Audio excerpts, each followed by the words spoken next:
muted myself so bad.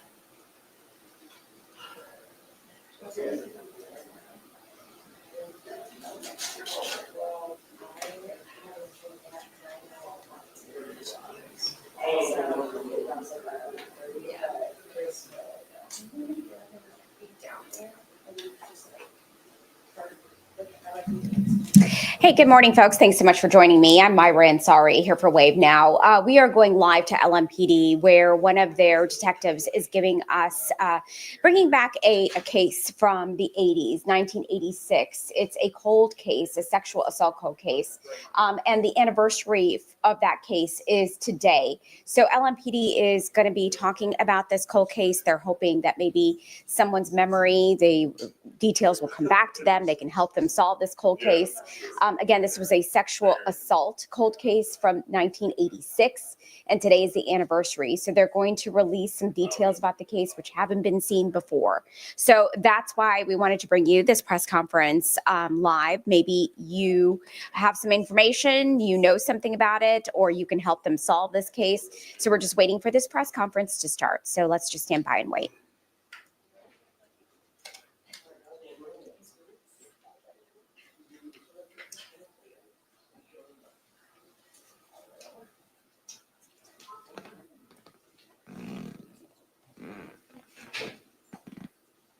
Yes, sir.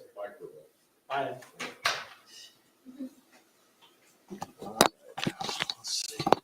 Let's do. I want you to get your personal with you for a minute. Yes. We're all in the same family. This is Kentucky. And then what I want It's you not to do. Virginia, I know, Aaron. what I want you to do is kind of tuck this behind and then sit on it.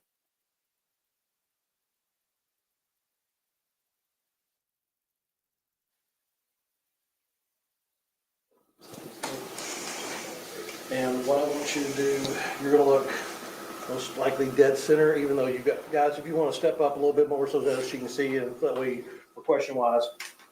But look mostly to the dead middle. All right. You know, they're going to ask questions. Looking at Mark. With that. This is gonna be much better at new headquarters. Okay, guys.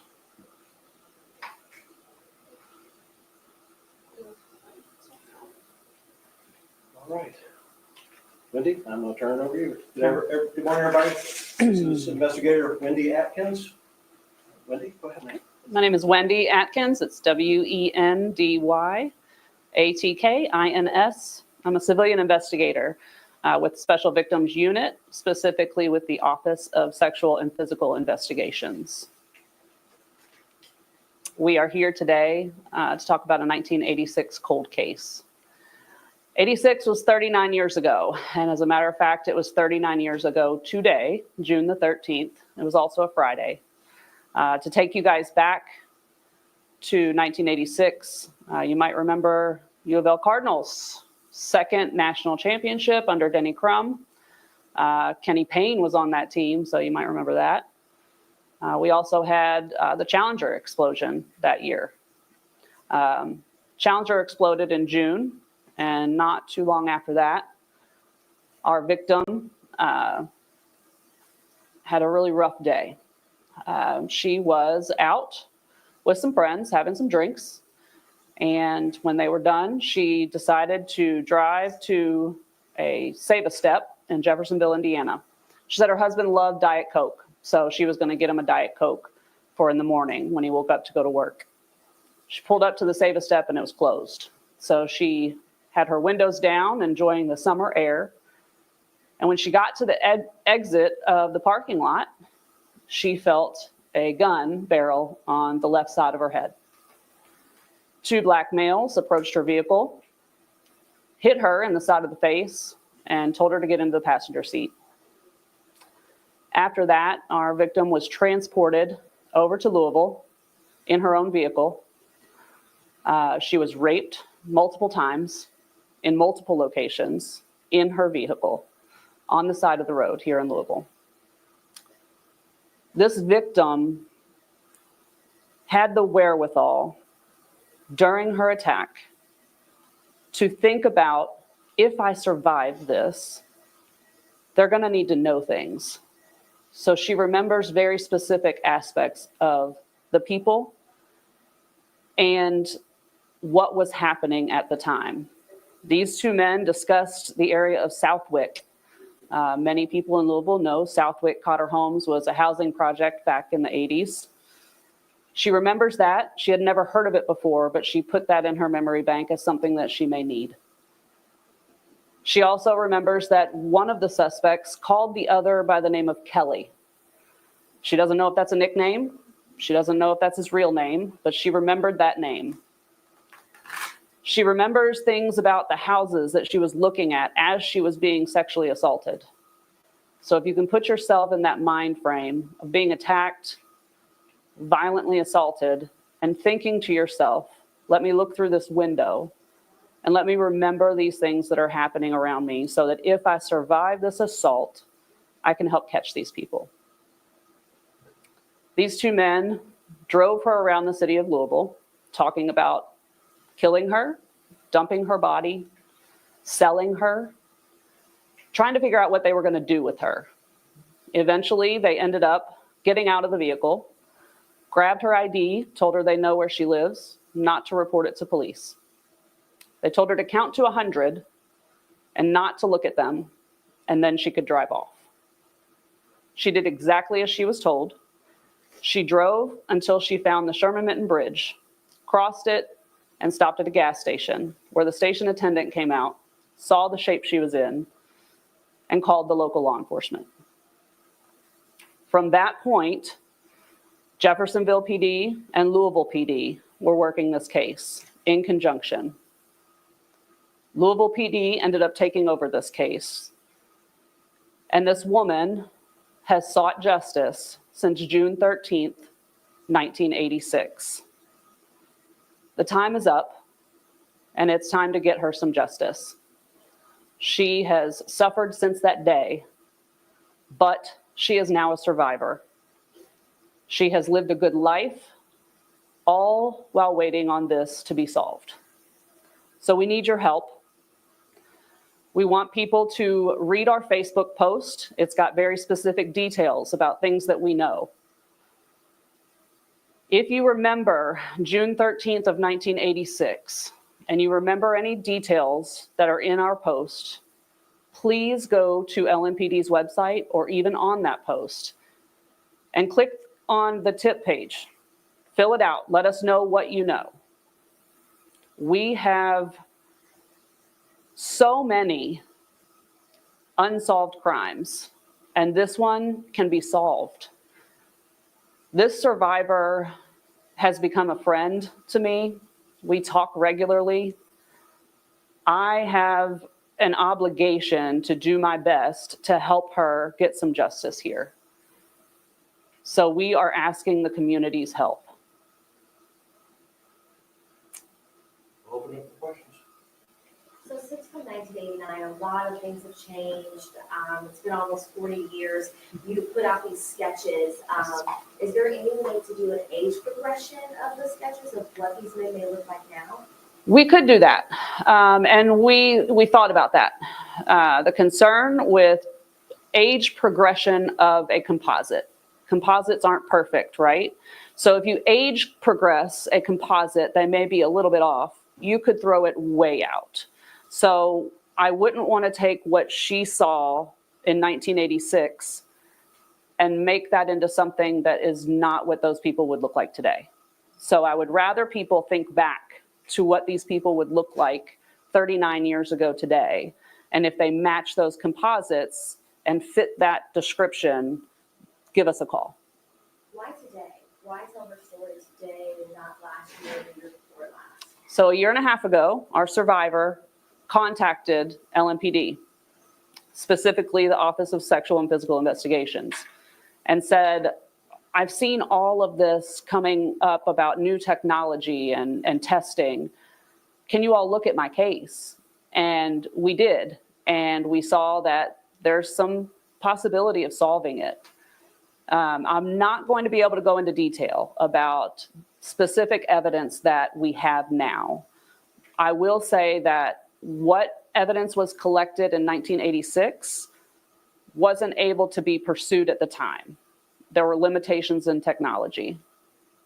Many of those limitations are gone now. So we do have some evidence.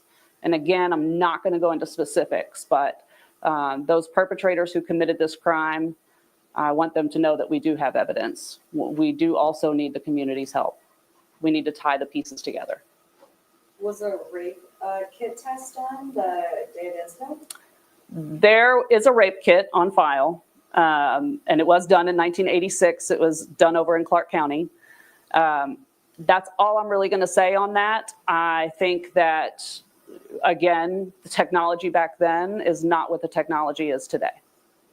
We know that there's been historically backlogs of these kids Yes. sitting in evidence rooms. Yep. Is it being actively investigated? This case is being actively investigated. Yes, The rape kit specific. this case is being actively investigated. So I'll say that. And are all the other ones? All the other what? Cases? Yeah. So we have 3,000 cold case sexual assaults currently in our inventory. 2,600 of those cold case sexual assaults that we have are what's considered the Sexual Assault Kit Initiative program. Those were adopted into a program from 2016 where we got funds from the federal government to test the kits. So all 3,000 of those have the ability to be worked, or at least looked at, I should say. So we've got 3,000 cold case sexual assaults. That is 3,000 files of victims that are waiting on justice. So I would like to say, we all know, I hope we all know, that sexual assault goes grossly unreported and always has. So the 3,000 cold case sexual assaults are only the ones that have been reported. There are many more out there that have not been reported.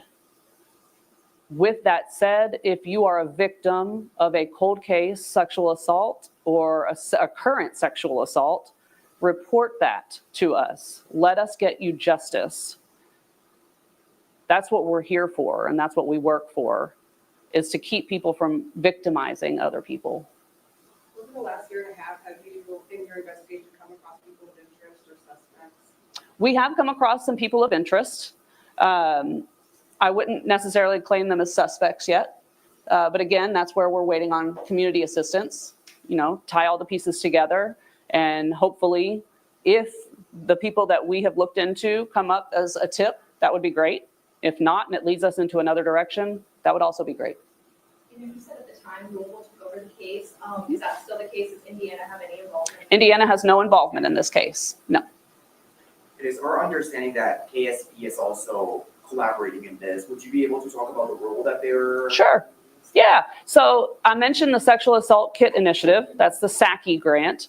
With that grant, we have 2 Kentucky State Police detectives that are also employed on that grant that can help us with the sworn duties. So I'm a civilian investigator. I'm not sworn law enforcement. I am underneath that grant as well, but I work directly for LMPD.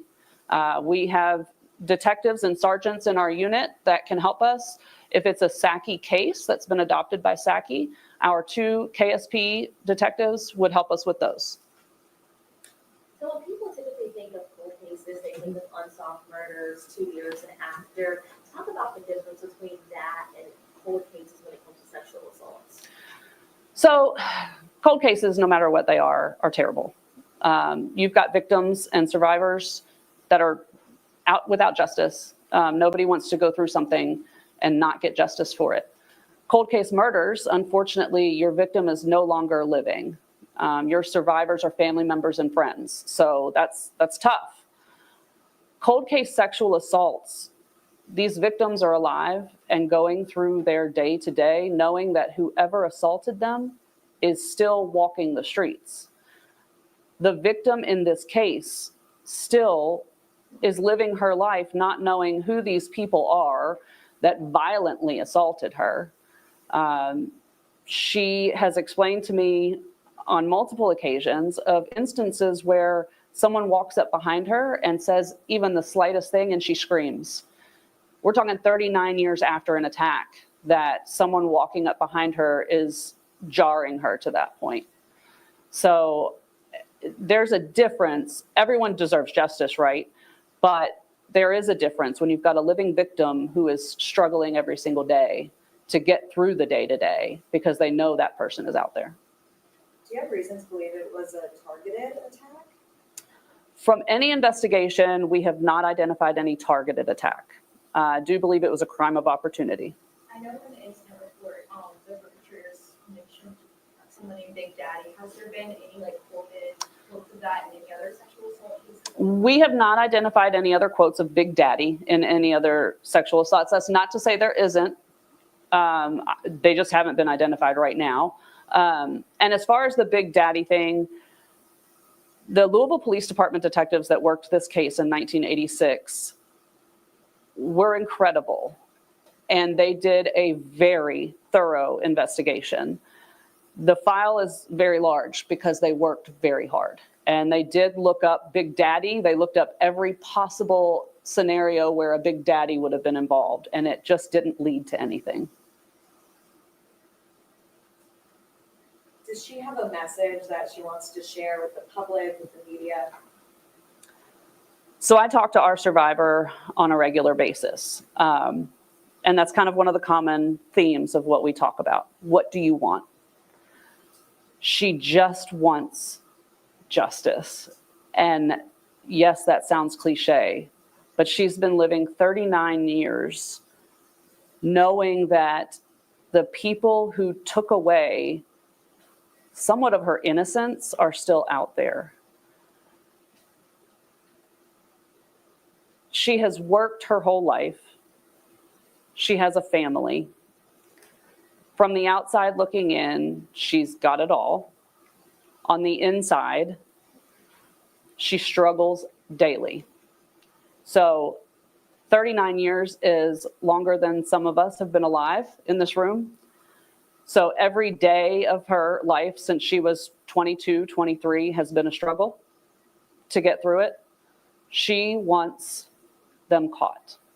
She wants them to answer for what they did to her. She wants to look them in their face and show them that she has survived this and they did not win.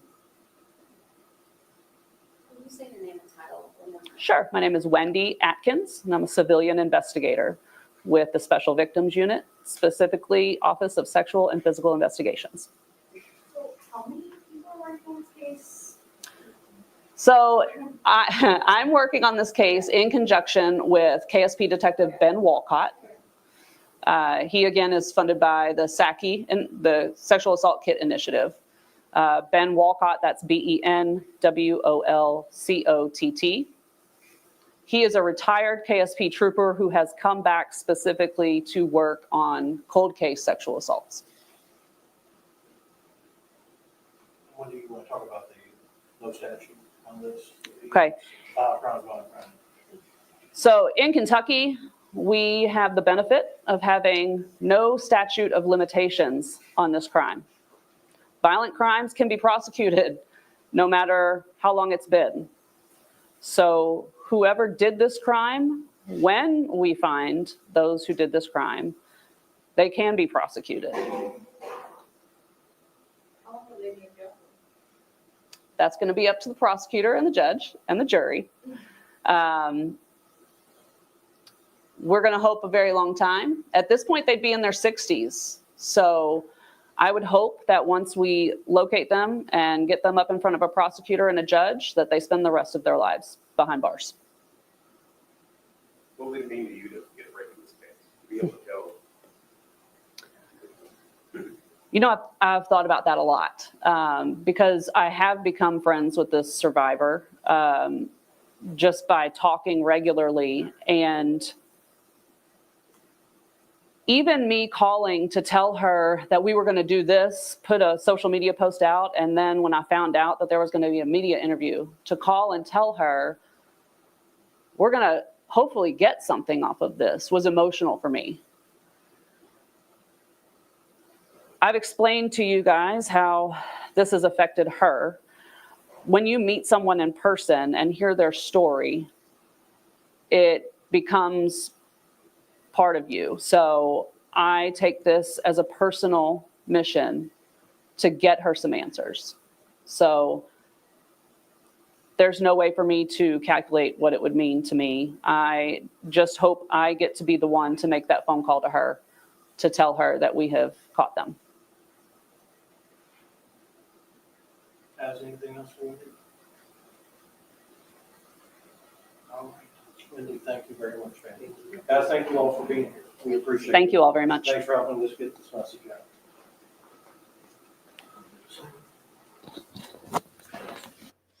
All right, folks.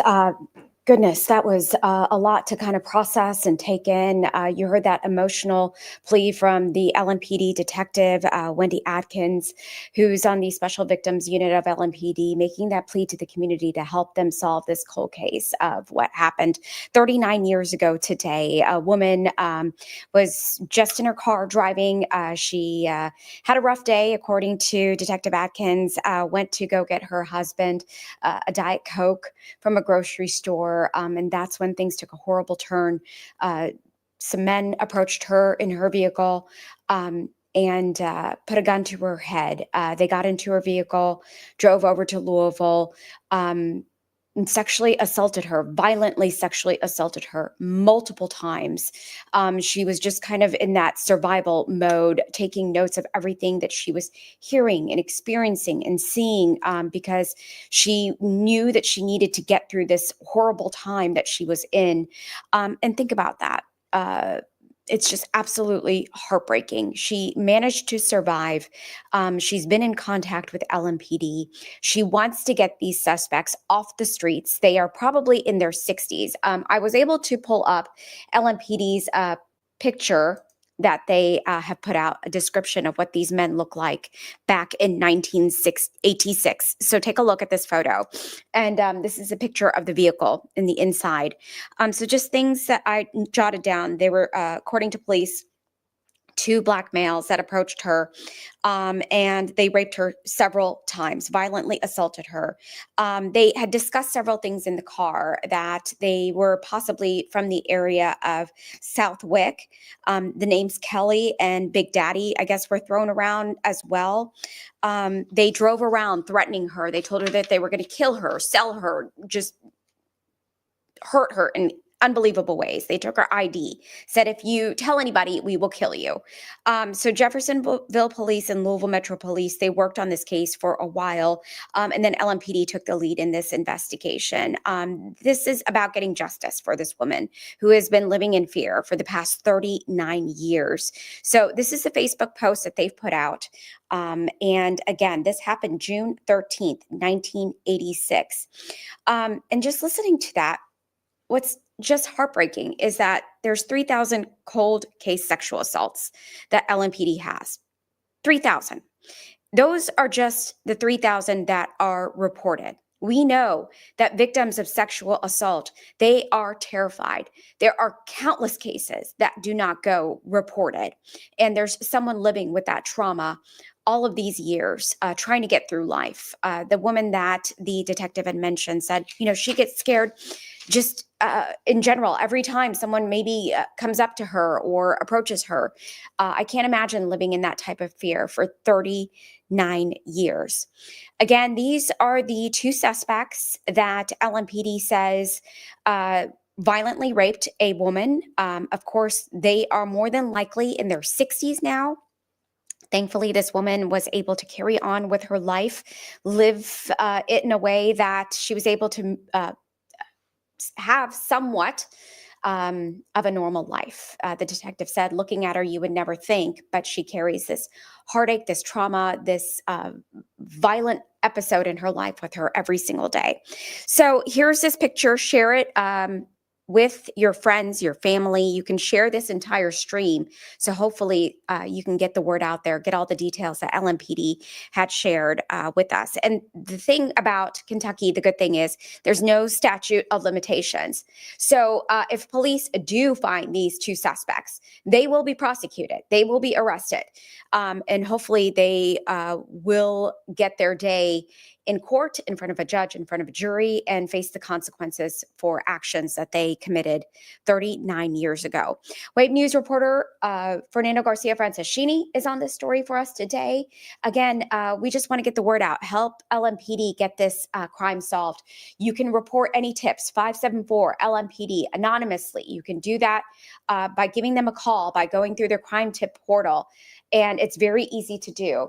Again, share this post with your friends and family. We're going to look into this more throughout the day. I'm Myra Ansari, and I will see you later today.